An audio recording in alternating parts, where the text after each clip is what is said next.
So this video is mainly going to be a tutorial video, but I'm going to be showing you guys how to take out a movement from a mechanical clock. I'm going to use this as an example for this video. This is my Yoush dual chime wall clock. I'll be using this as an example and to show you how you can take out a mechanical movement from your clock case. So first step you're going to want to do is take off the pendulum, obviously, so that it doesn't get damaged. Next step you're going to want to do is locate the two screws that are located at the bottom of the movement. There should be one on either side, one there and one there. Now, not all movements are mounted like this. This is just the simple way of how they're mounted. Some are mounted straight directly into the clock case, like how this one is.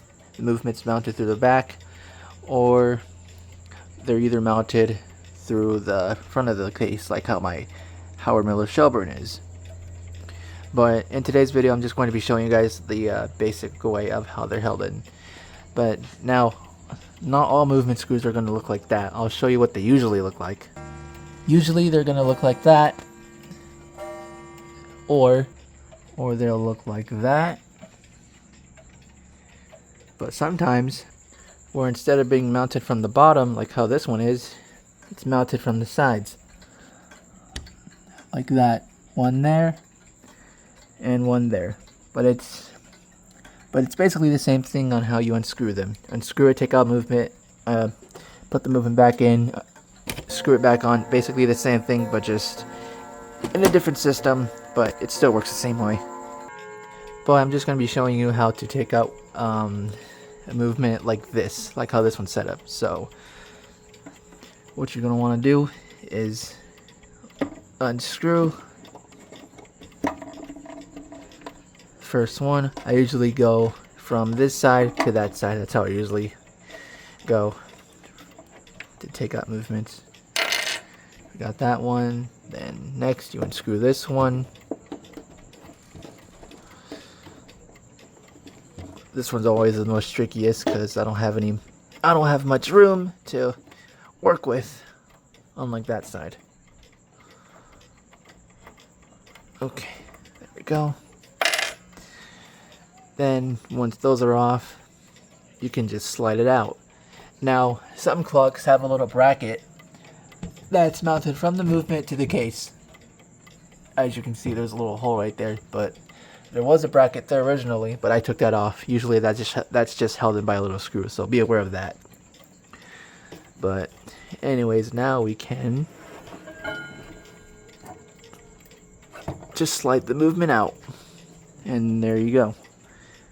I'll take this to the desk. I don't want to hold it. And that's what it's going to look like when you take it out. Now obviously those screws right there are to hold in the movement to the seat board, but we're not going to take those out in this video. Those will be for another video, but you get my point of how they come off. Same way. But here's our movement, and yeah, that's pretty much it. But like I said, this video is mainly for a tutorial video, so if you want to know how, if you wanted to know how to take out a movement from a mechanical clock like this, if it's set up the same way like how this one was, then well, that's how you do it. But usually you're gonna want to take out the movement with two hands, which I can do that when I put the movement back in, because you're not supposed to do it with one hand unless you're very strong. But usually it's recommended to just take out the movement with two hands, just so you don't drop it. But anyways, now we can put the movement back in, then we'll be done. Now we're gonna put the movement back in, this time using two hands. And here we go.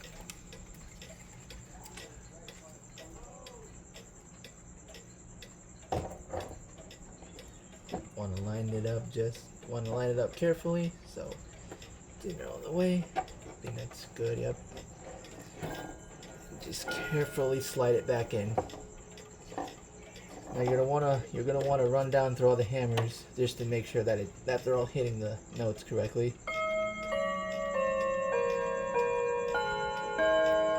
those are good.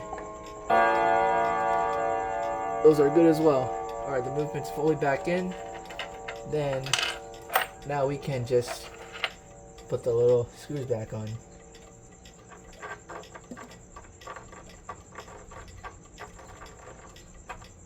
I can find where the hole are. There we go. There we go.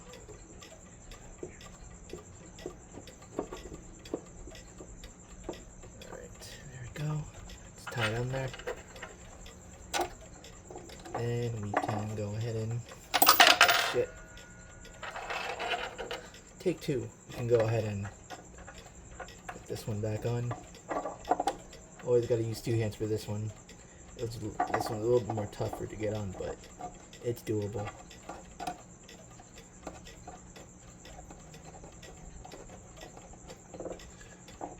Alright, there we go.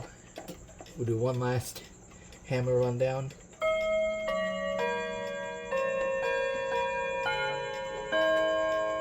Alright, we're good. Now we can put the pendulum back on. And we can set it to the correct time.